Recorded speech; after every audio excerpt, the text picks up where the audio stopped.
Hey there guys, welcome back to another episode of Misplaced Garage.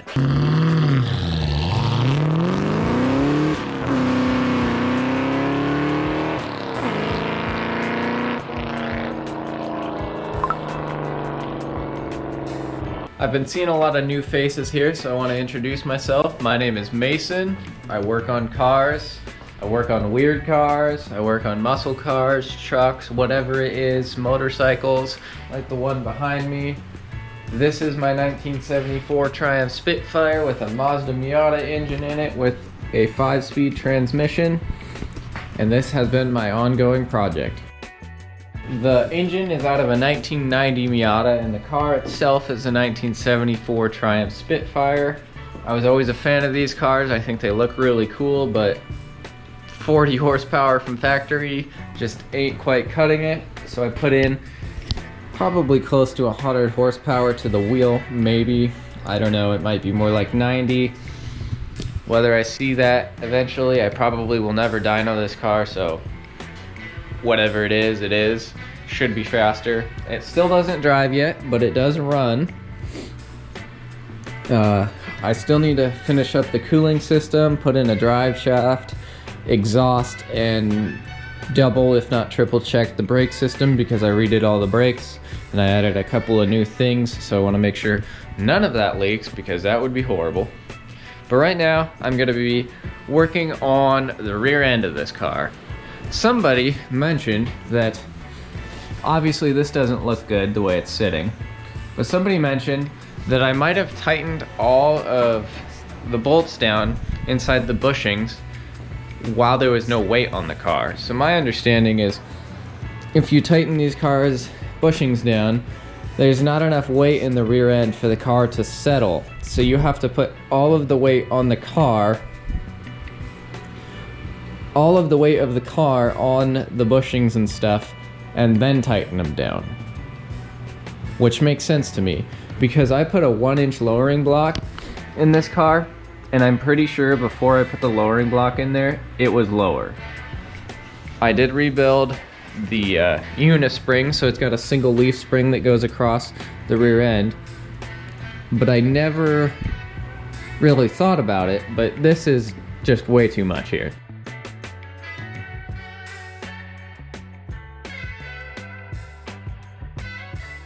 I've got the weight fully on these jack stands, then I jacked it up a little bit. Now I'm gonna unload all the bushings with the bolts on them and then probably let her down again and then tighten them all back up. I have now gone through every single bolt, made sure every single nut is loose. Everything is loose, including the bolt that goes through here as well. Everything is loose, so I think if I lower the car down onto the jacks, it should let the car settle slightly more. Here we go.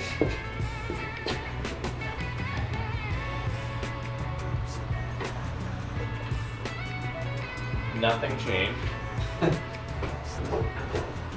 Let's see if I changed anything. I don't think so.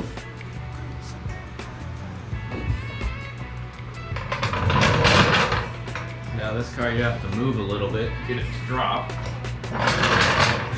But I still don't think I changed anything.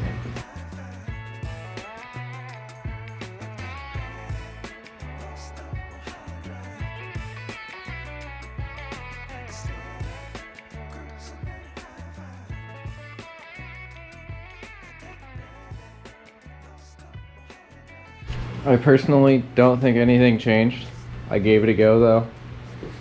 If you know the solution to this problem, let me know. I lowered it. The car has been lowered 1 inch, so it should be lower than factory, and I think that's higher than factory in my opinion. I don't know. I do realize that when the front coils kind of wear out or something, or the front end kind of gets goofy, the rear end will get affected, but both sides are pretty darn tall.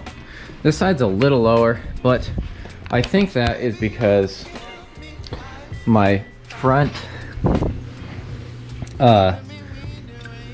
sway bar is broken. So I need to buy new parts for that. So I should get that on order here soon actually. looks like it just unbolts, slides off, and bolts back on. So I'll order some of those. But yeah, I don't know. That side's huge. Obviously this side's a little better. Maybe I'll order those parts and it'll fix some of it. I still would like the entire car to be lower because it just looks way too high for me. And now my next thing I noticed is this is actually, that sensor right there is actually the coolant temperature sensor. I had the incorrect idea, thinking the one that was up here was for the gauge. This is for the auxiliary fan, so this would kick on if or when the temperature got to a certain point. I'm just gonna run the fan manually on a switch. This would be nice, but I'm not gonna do it that way at the moment, so I'll be able to plug this and then run my wire to that sensor, because that sensor is actually smaller, and I did order the correct one. I just thought it was the wrong one because I didn't realize there was two on this car. Now I'm gonna go and try and get that little piece out of there. We'll see how hard or difficult it is. I think I should probably go in with a pan just in case it starts spilling coolant, but I don't think it'll be too bad. Well, that took nearly forever, but I got the old one out.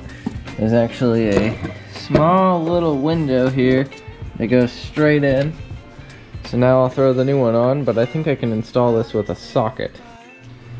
So here's a little trick.